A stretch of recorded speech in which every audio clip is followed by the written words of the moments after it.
Time is an art, based on the life and works of Sylvia Plath. It's an extremely difficult play. There are moments of exaggeration, but by and large, the morbid quality is prominent. The young actors have worked very, very hard, and I think they deserve a patient hearing from you. If you feel that any time you are not able to resist the urge to talk to your neighbor, I would be greatly obliged if you would quietly walk. Thank you very much.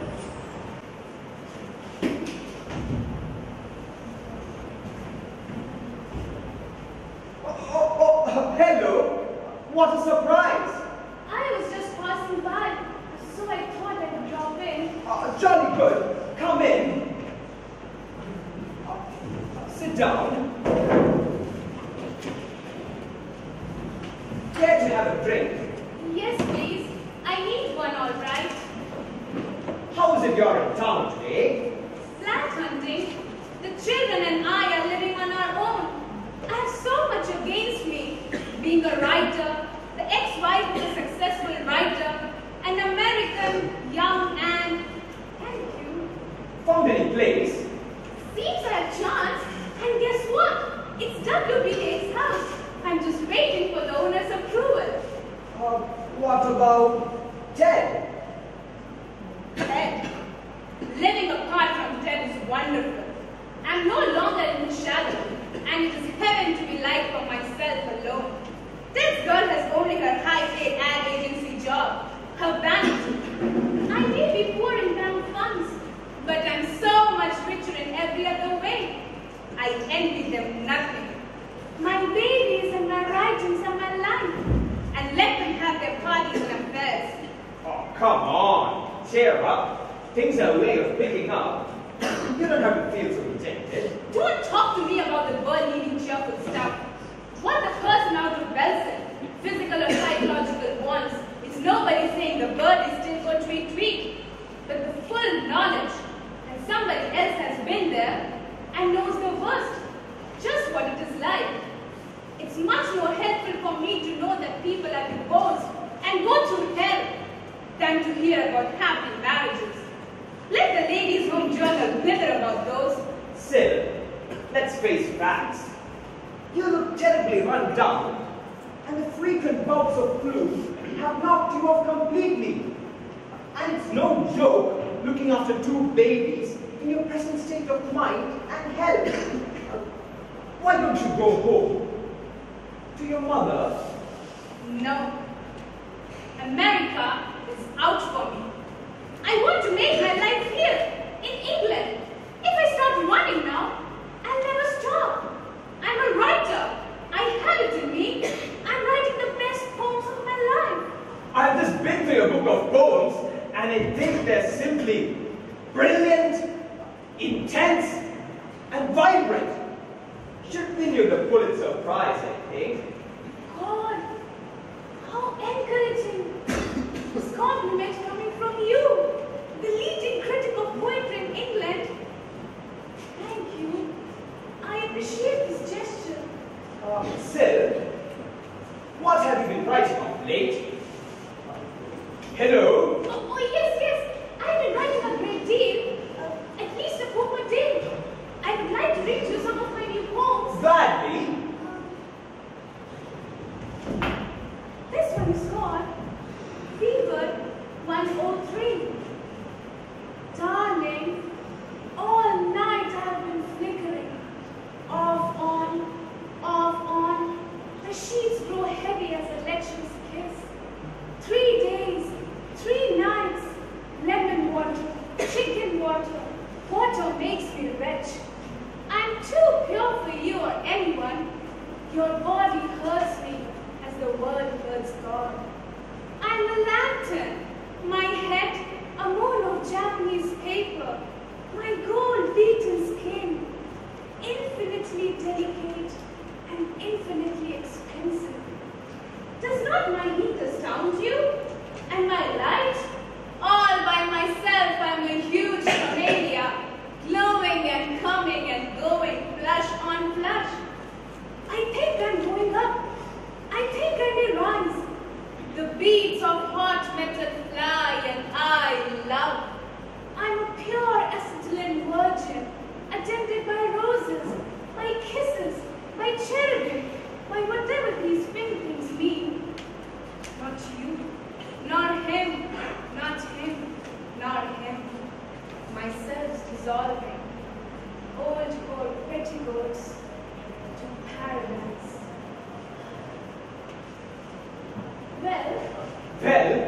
What should I say?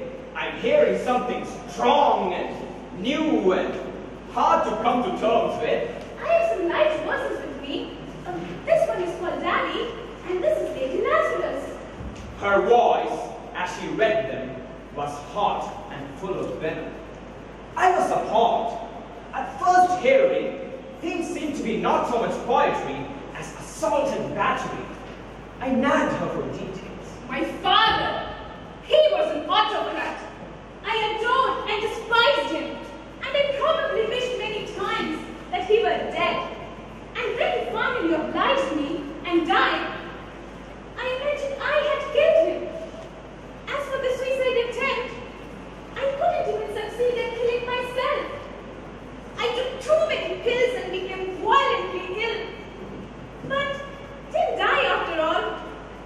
The strangest part of the suicide attempt was regaining consciousness in the hospital. I don't believe in God or in an afterlife. And my first reaction when I opened my eyes was, no, it can't be. There can't be anything after death. I was terribly disappointed that even death couldn't put an end to my consciousness. Instead of a life in a mental hospital, instead of the misery and disillusion of mental vacuum, of physical squalor, I wanted to die, but couldn't.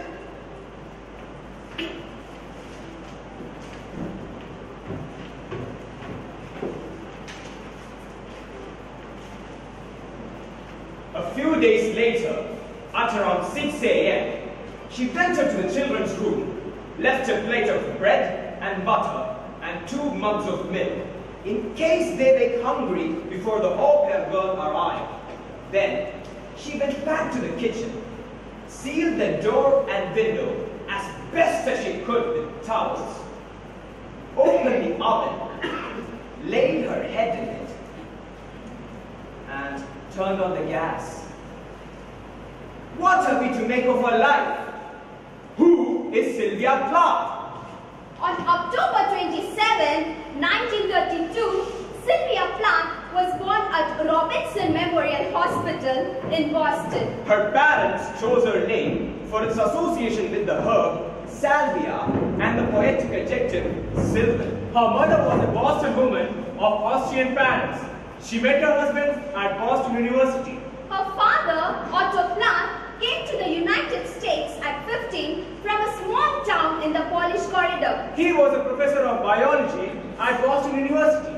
At her birth, Otto Plath announced, "All I want from life from now on is a son born 2.5 years to the day." Mrs. Plath obligingly brought forth Warren Joseph on April 27, 1935, exactly 2.5 years to the day. Professor Plath's colleagues toasted him as The man who gets what he wants when he wants it. Sylvia Plath is spoken of as a legend or a myth. But what does that mean? Sylvia Plath was a luminous talent. her work is brutal, like the smash of a fist. And sometimes it is also mean in its feeling. She was a vehement, disturbing genius at school. All strength, Ego, joy, endurance, even jealous. My childhood landscape was not land, but the end of the land, the cold, salt-running hills of the Atlantic. I sometimes think my vision of the sea is the clearest thing I own. Yes, but that was before the birth of my brother. My mother was in the hospital. She had been gone for 3 weeks. You son, you would do nothing. And the surgeon punched a smoldering hole in my sky. How could she? So loving and caring,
On November 2nd, 1940, following a long and difficult illness, Plath died.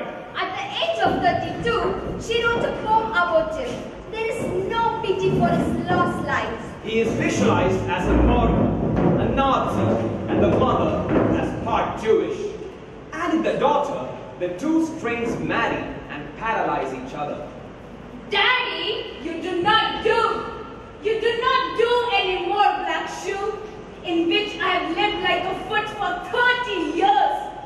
Poor and white, barely daring to breathe or a chew. Daddy, I had to kill you. You died before I had time.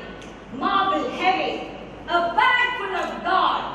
Ghastly statue with one great toe, big as a viscosity, and a head in the freakish Atlantic, where it pours being green over blue, in the waters of beautiful Norfolk. I used to pray to recover you. Do, in the German tongue, in the Polish tongue, scraped flat by the rollers. Oh, wars. But the name of the tongue is common. My Polish friend says there are a dozen or two. So I never could tell where you put your foot, your root. I never could talk to you. The tongue stuck in my jaw. It stuck in a barbed wire snare. Ache. I could hardly speak. I thought every German was you. And the language obscene. An engine.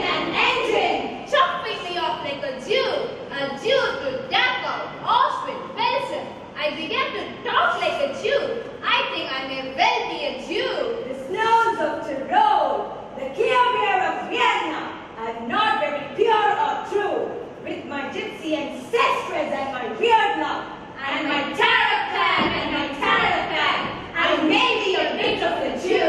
I've always been scared of you with your Luftwaffe and your gobbledygook. And your neat mustache, and your Aryan eye bright blue. Panzerman, oh you, not God but the swastika, so black no sky could squeak through. Every woman adores a fascist, the boot in the face, the brute heart of a brute like you. You stand as a black boat, Daddy. In the picture I have of you, a cleft in the chin instead of your foot. But no less a devil for that. No, not any less the black man who bit my pretty red heart in two. I was 10 when they buried you. At 20, I tried to die and get back to you. I thought even the bones would do, but they pulled me out of the sack and stuck me together with glue. And then I knew what to do. I made a model of you, a man in black with a mind conflict and the love of the rack and the screw. And I said, I do. So Daddy, I'm finally through. Daddy, you can lie back now. There is a stake in your fat black heart. The villagers never liked you. They are dancing and stamping on you. They always knew it was you. Daddy, you bastard! I'm through! Plath's death changed Sylvia's life radically within a few months. In September 1950, she entered Smith College on a scholarship and began to write poetry on a precise schedule. She sat with her back to whoever entered the room and circled the words with a thesaurus. During the first semester, on successive weekends, she went on blind dates. Let's dance. No. What do you mean, no? I'm a terrible dancer. I cannot carry a tune. I have no sense of melody and balance. When at school, we had to walk down a narrow road with our hands out and books on our heads. I always fell over. Gosh, there are a lot of things I don't know. You sure do exaggerate. No. Hey, what's the matter? Nothing. Come on, tell me. My benefactors are inviting me to lunch at your home. That's where I saw my first finger ball. What about it? The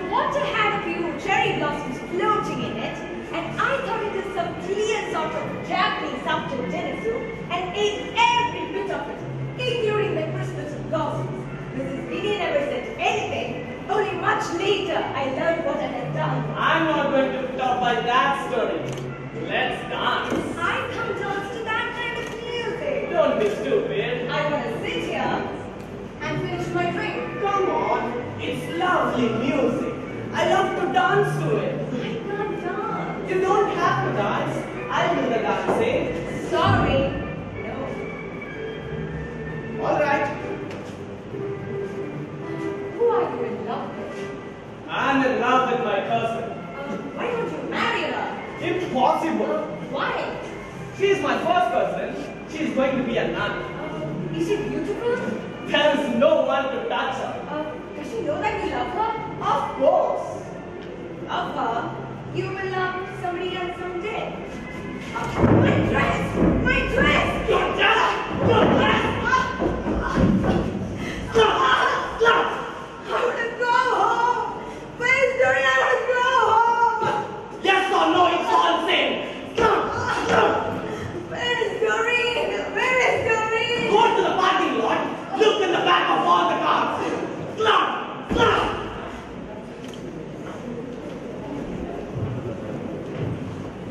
It was about this time that the Bollywood had started taking an intelligent interest in Sylvia.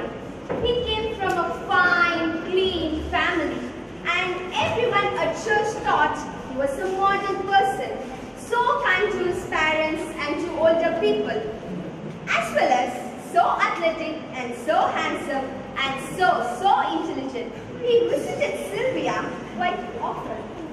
I saw a lot of Buddy Willard. He was 2 years older than me and very scientific. Suddenly, after I finished a poem, he said, Sylvia, have you ever seen a man? the way he said it, I knew he didn't mean a man in general. I knew he meant a man naked. No, only statues. Well, don't you think you'd like to see me? I didn't know what to say. All I had heard about was how kind and clean Buddy Willard was, and how he was the kind of a person a girl should say fine and clean for. So I didn't really see the harm in anything Buddy would think of to do. Well, all right, I guess so. I stared at him while he unzipped his Cheeto pants and then took them off.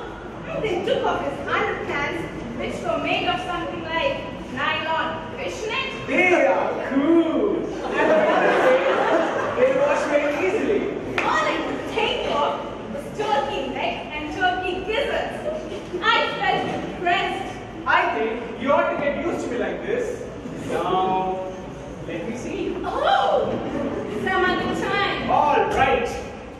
Buddy, have you ever had an affair with anyone? I don't know what made me say it. The words just popped out of my mouth. I never thought Buddy would have an affair with anyone. I expected him to say, no, I've been saving myself for when I get married to someone pure and virgin like you. But he didn't say anything. He just turned pink. Well, What do you mean? An affair? you know, have you ever gone to bed with anyone? I rhythmically kept combing my hair down.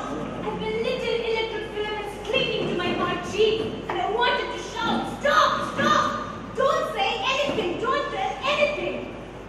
But I didn't. I just kept still. Well, yes I have. Tell me about it. Who was it? It was the waitress at the hotel I worked last summer. Where? At Cape Go on.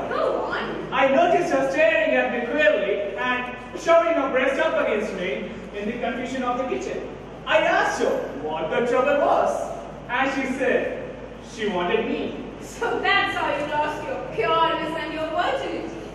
How many times? Can't remember, but a couple of times a week.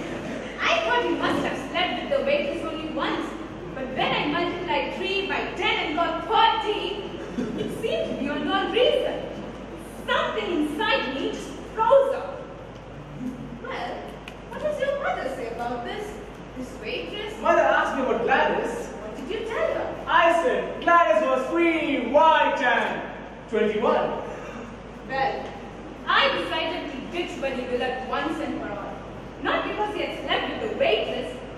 because he didn't have the honest guts to admit it up to everybody and face up to it as a part of his character. Sylvia, Yes. I want you to ask me something. I had thought of asking but later, but then I thought it would be better if I asked you personally. What? How would you like to be Mrs. Bodybuilder? I must tell you something, buddy. I know. You have met someone. No, it's not that. What is it then? I'm never going to get married. You're crazy. You'll change your mind. No, my mind is made up. Remember that night you hitchhiked back to college with me after a skate night? I remember. You asked me whether I would like to live in the country or in the city. And you said? And I said I wanted to live in the country and in the city both. And you laughed and said I had the perfect setup of a true neurotic. Well, I am neurotic. I can never settle down either in the country or in the city. But you can live between them. Then you will go to the country sometimes and to the city sometimes. Well, what is so neurotic about it, huh? Ted? Nothing. Neurotic, huh? If neurotic is wanting two mutually exclusive things at one at the same time, then I am neurotic as hell. I'll be flying back and forth from one mutually exclusive thing to the other for the rest of my life. Goodbye, Mr. Willard.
But the ones I gave you last week are very strong. I'm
She went down into a cellar, hid herself behind an old log, and took 50 sleeping pills.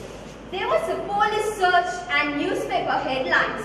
Scholarship girl missing. Mother worried. Sleeping pills feared missing with girl. Bloodhounds used in search for missing girl. Police Sergeant Bilhandley says, it doesn't look good. Girl found alive.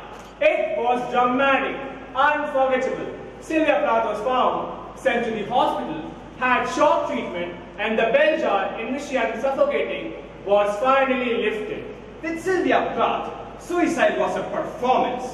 Lady Lazarus describes it with a raging, confident pride. There is no apology or fearfulness. Suicide is an assertion of power, of the strength of personality. She's no poor animal sneaking away, giving up. Instead, she's strong, threatening, And even dangerous. I have done it again. 1 year in every den. I managed it. A sort of walking miracle. My skin, bright as Nazi lampshade. My right foot, a paper weight. My face, a featureless, fine-tuned linen. Peel off the napkin, oh my enemy! Do I terrify? The nose, the eyelids, the full set of teeth, the sour breath will vanish in a day. Soon the flesh the grave gave age will be at home on me. And I, a smiling woman, I'm only 30, and like the cat, I have 9 times to die. This is number 3. So the doctor, A god, a Lucifer. Beware, beware.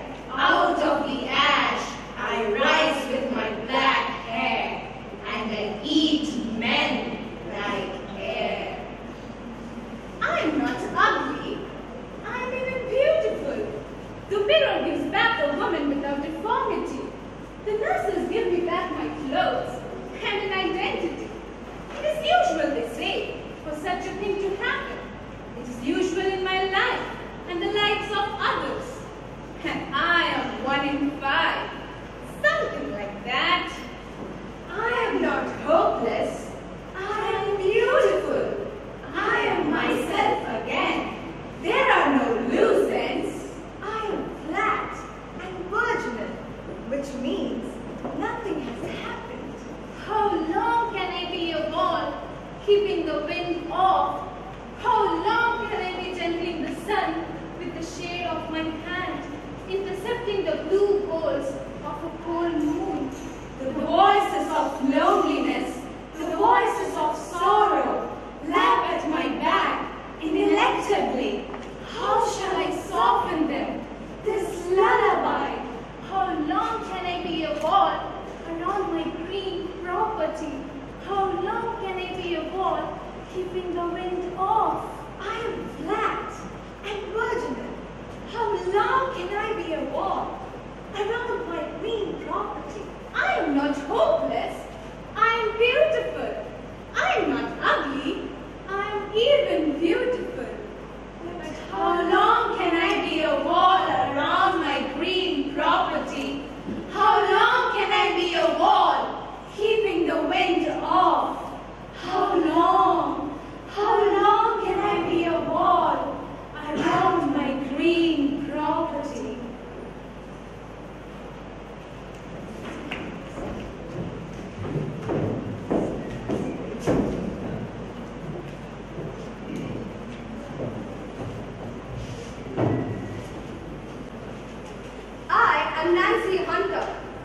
I met Sylvia Plath at Cyril College, and we were drawn together by mutual interest. She referred to me in letters to her mother as her alter ego, or the opposite side of the same coin. Contemporary accounts often describe her as cool, aloof, or distant, but they were describing only the facade. At her core, Sylvia experienced a welter of raging emotions and violent impulses. She always felt that there was something very exclusive about her, and she would go to any length to keep her property and herself separate and inviolate. One day, after classes, I found her savagely angry. Did you see her? Did you see that impertinent girl who just walked off? No, I didn't. That awful, audacious girl just came up to me and said, I see you got my hat too. Imagine that. She thinks that I have got a hat too. But she might have said it in a friendly sort of way. I hardly know her. She's a complete stranger making a remark like that. My rather novel hairstyle just being like a oh. But there is no need to be so visibly shaken about it. And why would you object to your hairstyle being described as a copy? Because it is not. I will not stand this comparison. Mike, you scare me with your extreme reactions. But I've never heard you express any strong feelings about any of the boys you have dated. Oh, all my romances are mere dalliances. I enjoy male company, but don't care deeply about any of the men I meet. And should I marry, the man would have to be very tall and capable of producing super children, all boys, superlatively large and intelligent. Whew, all the best. Bitch. The academic work at Smith has been challenging and exciting. I have just finished my thesis entitled The Magic Mirror, a study of the double into Dostoevsky's novels. It's a topic close to my heart and mind. If only I get accepted at Cambridge, my whole life would explode in a rainbow. Imagine the wealth of material. The experience of Europe would kill me for stories, poems, local color, people, fresh backgrounds. If only. Where to begin? I feel almost smothered with excitement. I feel like I'm walking in a dream. Yay! That's what it feels like here in Cambridge. It's the most beautiful spot in the world. I can't describe to you how lovely it is. The countless green college courts, the formal gardens, the arcade-walled colleges, and lovely stone buildings. This academic world is my world. And I feel tranquil and happy. Tell me something about your academic work. Lectures started Friday, and I have already been to 4. Much more tantalizing even than Smith. My lecture schedule is about 11 hours a week. For criticism, I am on leaders. A magnificent, acid, malevolently humorous little man. And David Daters for modern English novel. Really modern? I must admit, my enormous ignorance appalls me. But instead of feeling frustrated, I'm going to remedy the situation by reading and reading and reading until my awareness grows extensive. How about your writing? Don't tell me you abandoned it altogether. Oh, no. Writing poetry is still my passion. I'm going to try finding out the British literary magazines and pounding at them. In fact, one of the Cambridge little magazines has accepted 2 of my poems. Whoa! And I'm meeting the editor this afternoon.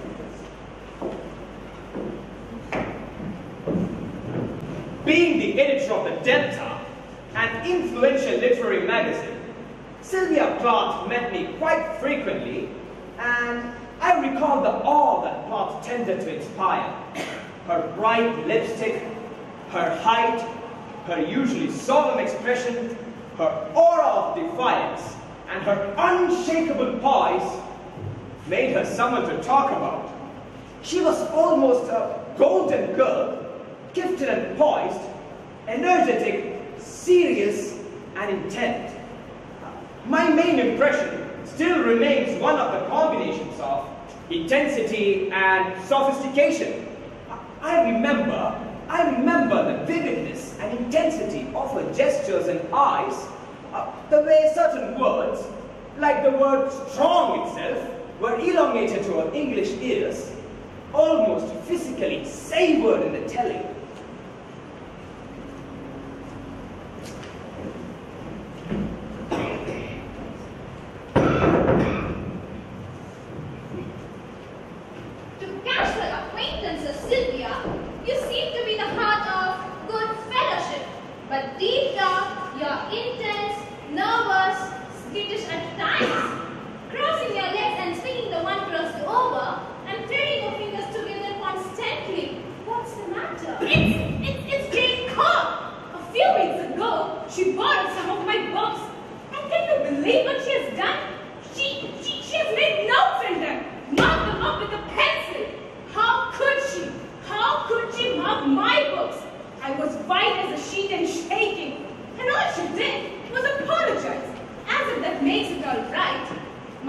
personal possessions are an extension of myself, my ego, and I feel violated.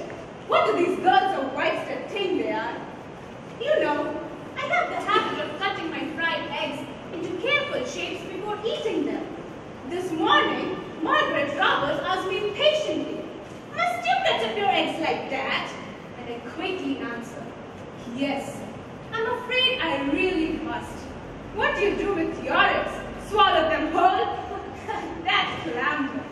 But it is audacity that's really galling. It's such a trivial incident and you make much too much of it. The trouble with you is that you have an enormously exaggerated sense of yourself. There is no need to be paranoid about something so inconsequential. I think you are going into one of your depressions again. I am. I think slipping into one of my depressions again. I have a heart in my stomach which throbs and mocks.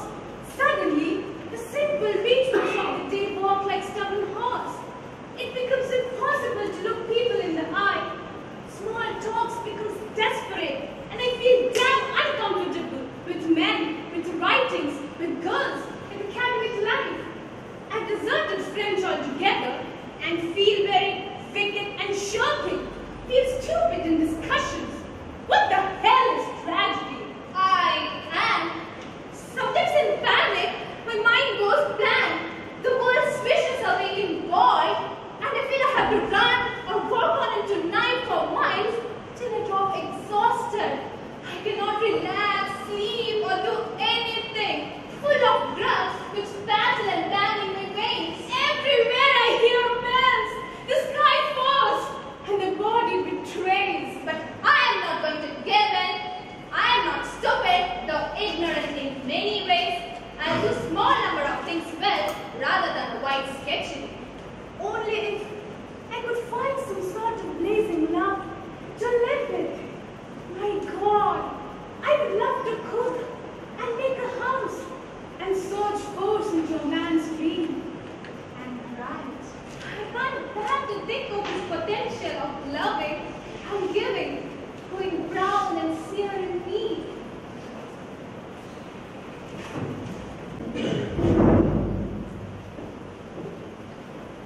At St. Paul's party, I saw a big, dark, hunky boy. The only one there huge enough for me. He had been hunching over women. I asked his name the minute I came inside the room, but no one told me. He came over and looked hard into my eyes. It was dead huge. Wow. I started reading about his poems and he yelled back and asked about brandy and I yelled back, yes! He took me into the next room and slouched brandy into a glass. And then he kissed me bang smash on the mouth. And when he kissed my neck, I bit him long and hard on his cheek. And when he came out of the room, blood was running down his face. And I screamed at myself thinking to give myself crashing, fighting to you. Oh, why doesn't he come? I shall never see him again. He will never look for me. He said my name, Sylvia, but he'll never come. But You can always find yourself another man. I don't want to see anybody because they're not dead here. He said my name, Sylvia, in a blasting wind which shot off in the desert. Behind my lines, behind his lines. And his poems are clever and terrible and lovely. Oh, he is here, my black marauder. Oh, hungry, hungry. I am so hungry for a big, Smashing, creative, burgeoning love. I am here. I wait. And he plays on the banks of the river camp like a casual fawn. Why did I ever know he was here? I'm sick, sick with this desperate fury. God knows what will happen to me. Love turns, lust turns into the death urge. My love is gone, gone.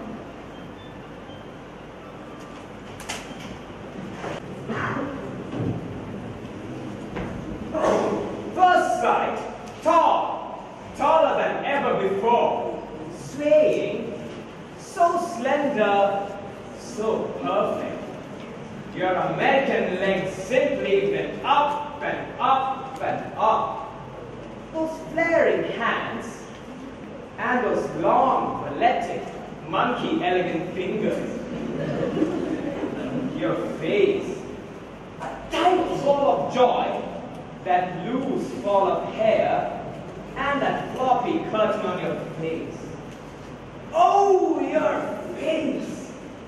A rubbery ball of joy, that crimson painted mouth, and your eyes.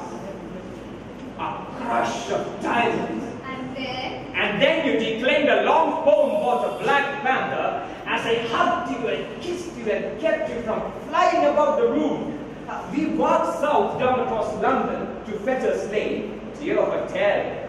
We hugged each other giddily as I kissed you again and again, and whispered something to you, and you smuggled me into your room. Ah, there you were. You were slim and light and smooth as a fish. You were a new world, my new world. So this is America, I marveled. Beautiful, beautiful America.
In your pink wool-knitted dress, before anything had smudged anything, you stood at the altar.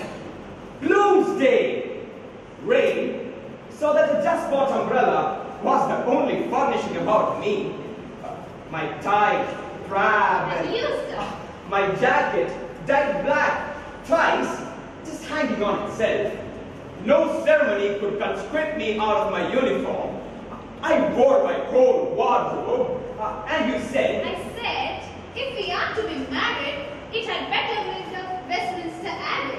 Why not, I said. That's how I learned I had a parish church. St. George of the Chimney Sweeps. So, we squeezed into marriage finally. Your mother acted all bridesmaids and all guests. Of course, my family had known nothing about our marriage. For best man, we requisitioned the sexton. You were transfigured, so slim and new and naked. You shook, you sobbed with joy, You were an ocean of depth, brimming with God. He said, I saw the heavens open and show riches ready to drop upon us. Levitated beside you, I stood, spellbound.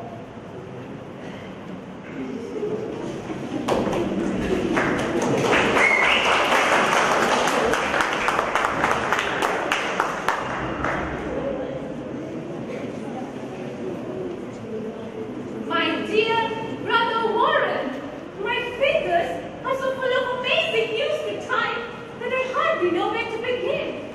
But first of all, you better stop what you're doing and be very quiet and sit down. The tall glass of cool lager and be ready to keep a huge and miraculous secret. Your sister is now a married woman. Mrs. Sylvia Hughes. Mrs. Ted Hughes. Mrs. Edward James Hughes. Mrs. E.J. Hughes. Wife of the internationally known poet and genius. Take your pick. It's really true.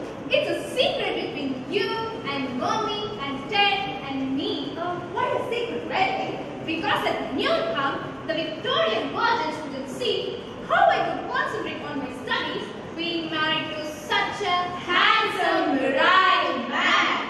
Don't start for me next week. I never start reading for it. I want to dance up the British here with my exams.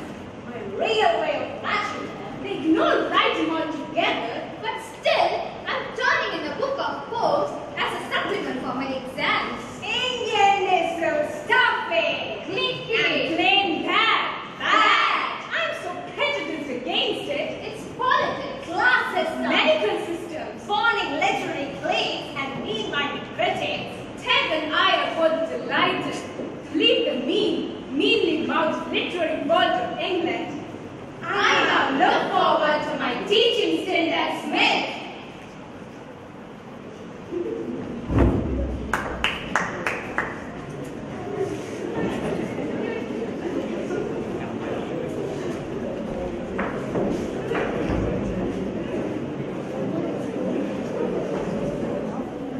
I finished teaching today and feel honestly sorry to say goodbye to my girls.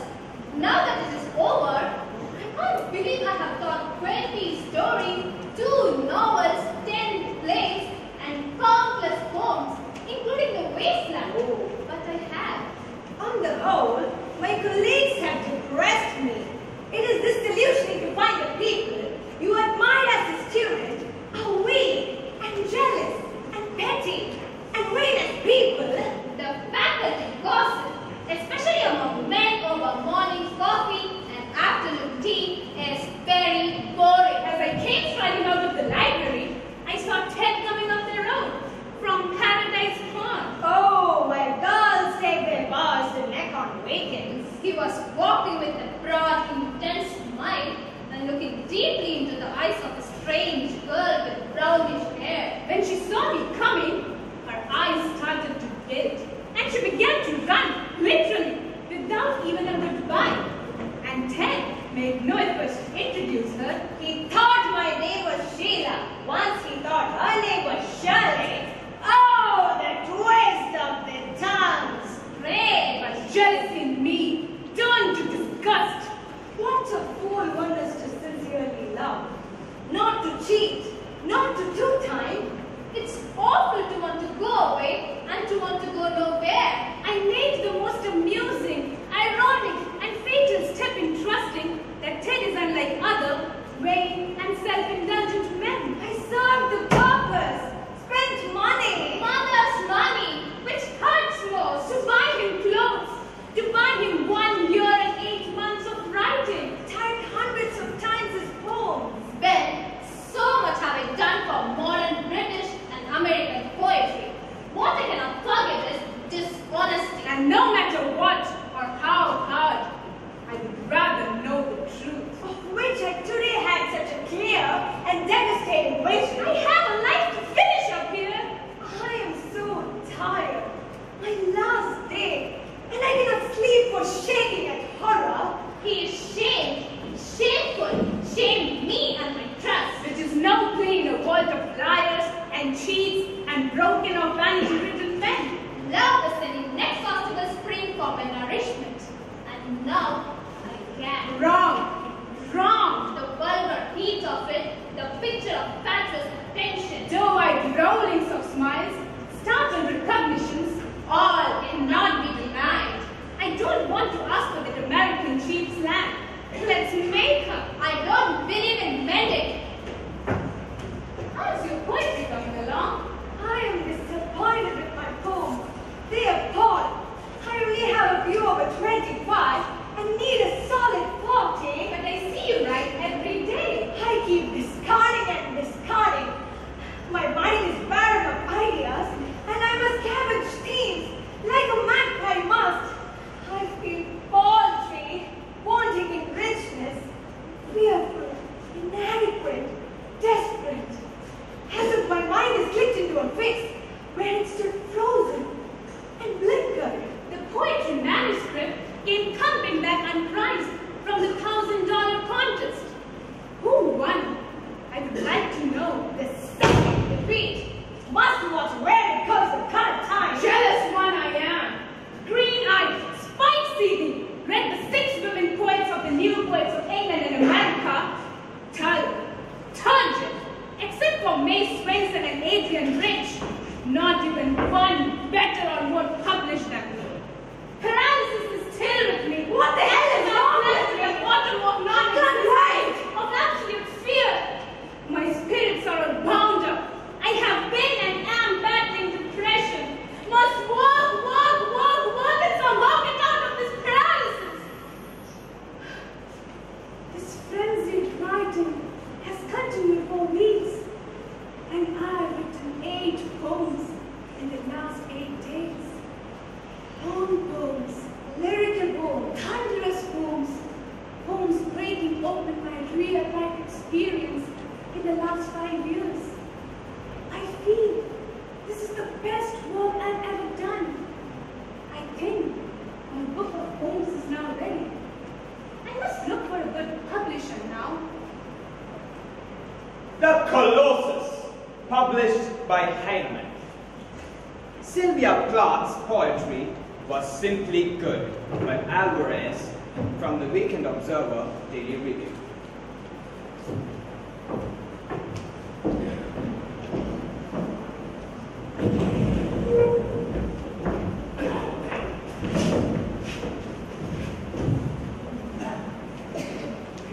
My daughter Frida was born on All Fools' Day. 2 years later, Nicholas Ferraro was born. Here is my son. He is turning to be like a little, blind, bright plant. One cry, that's the hook I hang on. And I am a river of milk. I am the warm hill. It's the summer of 1962. The year is proving to be very bad and difficult. Not only in my head, even my emotional life is causing me great concern. I'm filled with images of despair and loss. I walk with an absence. I'm appalled by the smell of death in everything. I'm subject to fits of unrest. Part of it stems from moodiness.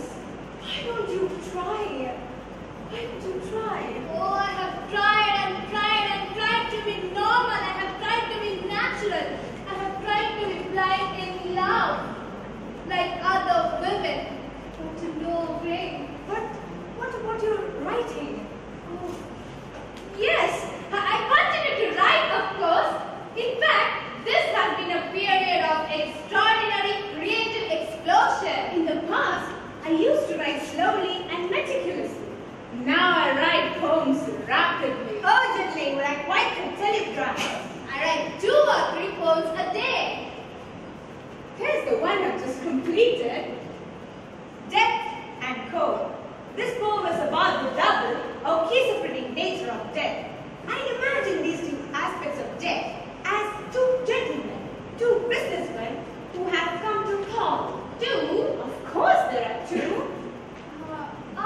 It seems perfectly natural now. The one who never looks up, whose eyes are lidded and bulged like blades. Who exhibits the birthmark that are his trademarks, the scar of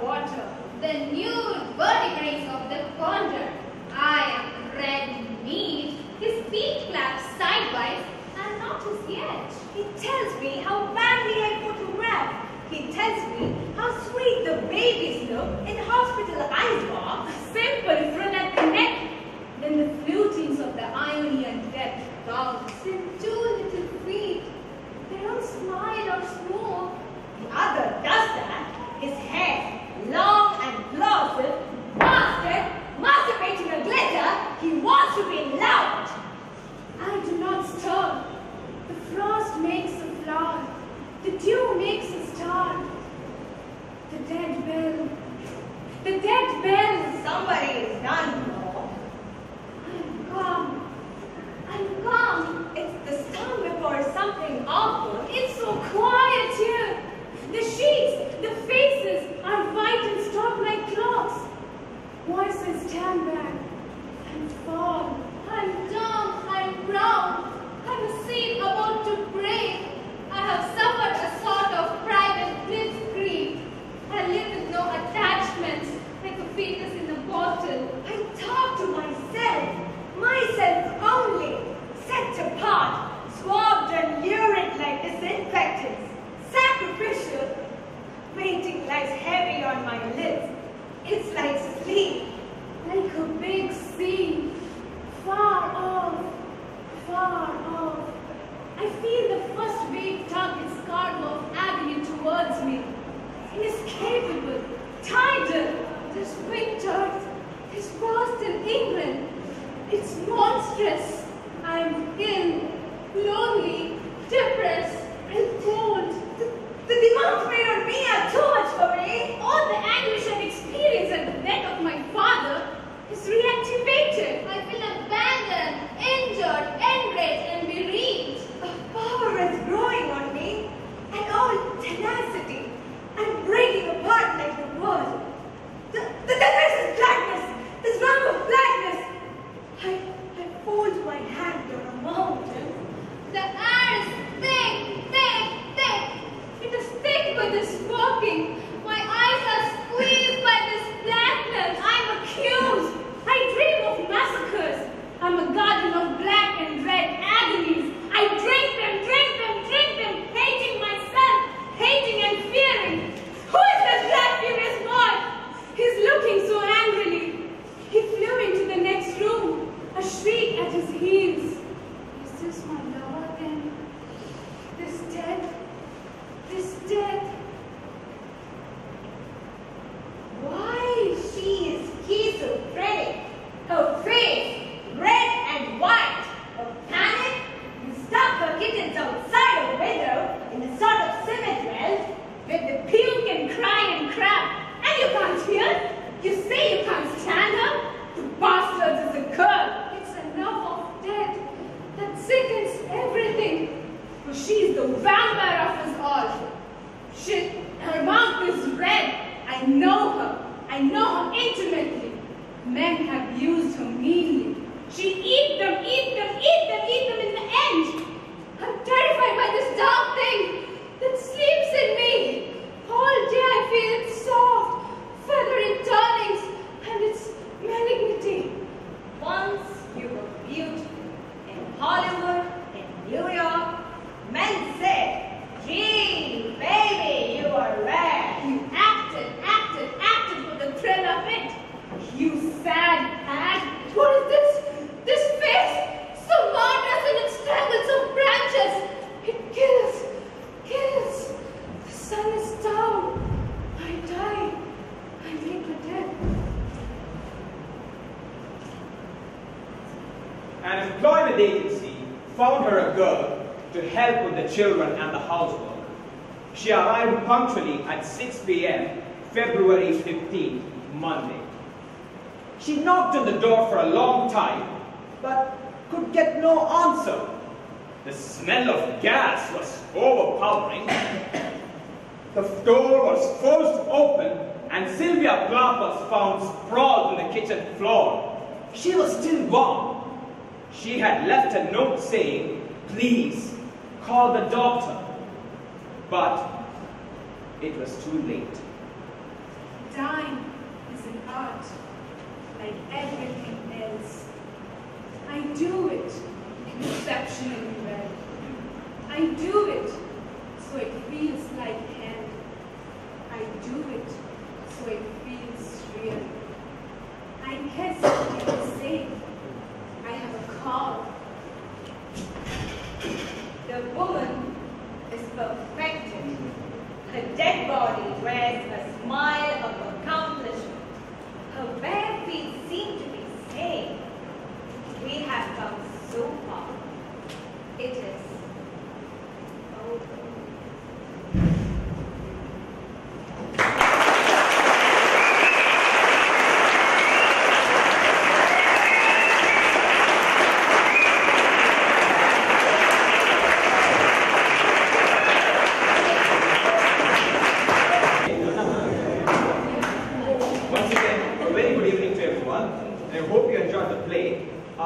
Let us introduce the cast here.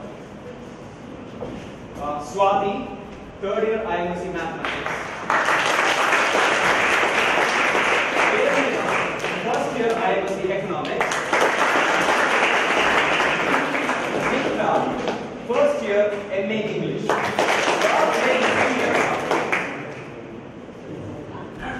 Niti, first year Life Sciences.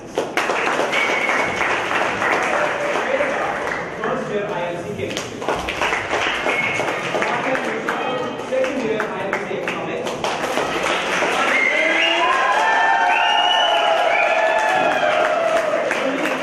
Fourth year IMC Physics.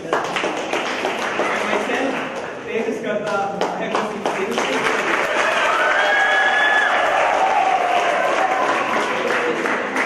And the script is the composition of Dr. Rajani himself.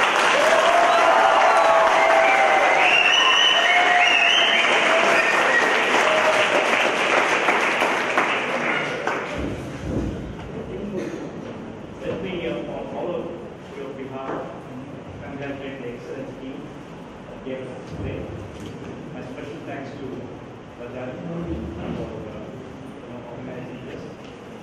And small incremental steps that we have taken. You see the beautiful lights. Thanks for the persuasion of Rajani. As I said,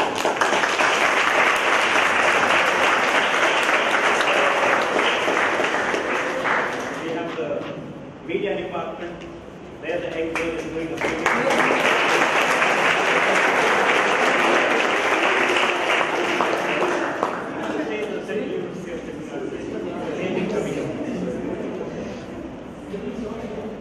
with exemplary performances, art, theatre, yesterday we had music, now we will have media department, and our faculty is doing great guns in terms of their achievement in scholastic pursuits.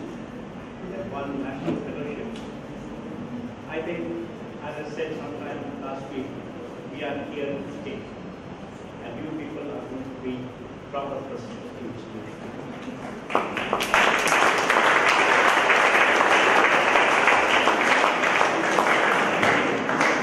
What we did is to leave the Waterfront theatre Repertory an institutional identity. So now on, all activities of theatre will go under the name of Waterfront Theatre.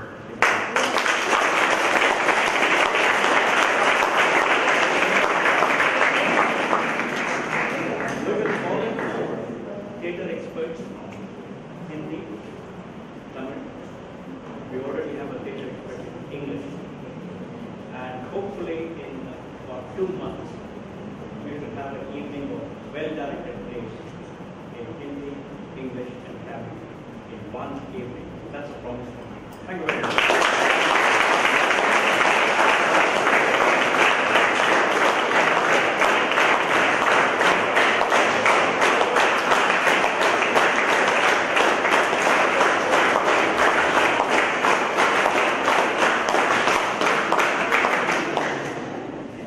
Has told you how so many different things have come together here in one performance. So I don't want to talk about that. But I just want to tell you how proud I am, to present the English department this way. So this is the department. Now this is what literature is all about. It is drama. Theatre is the art form, is the literary form that brings together everything: poetry, fiction, all the literary skills brought to play in theatre. Probably Adi might think that it's film or cinema. I beg to differ with him. Probably we can have that conversation. But I think theatre is the full complement of which everything is here. Because this is really doing it, and you see everything, the text coming alive so powerfully before you. So I'm so happy, like all of you. I fully agree with Professor Rajani saying that it's a very difficult play to put up like this. Completely agree, because you see, art is a matter of ordering disorder. And Sylvia Plath, the three of them, stand for disorder.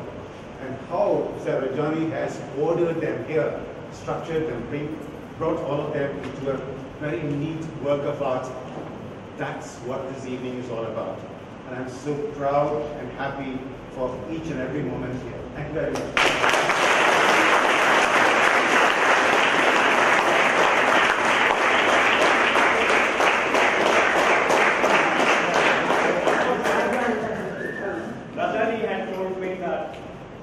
This performance needs to go from place to place. I can promise 3 tours of this performance all over the country, whichever institution wants to, at the expense of the University of Madras.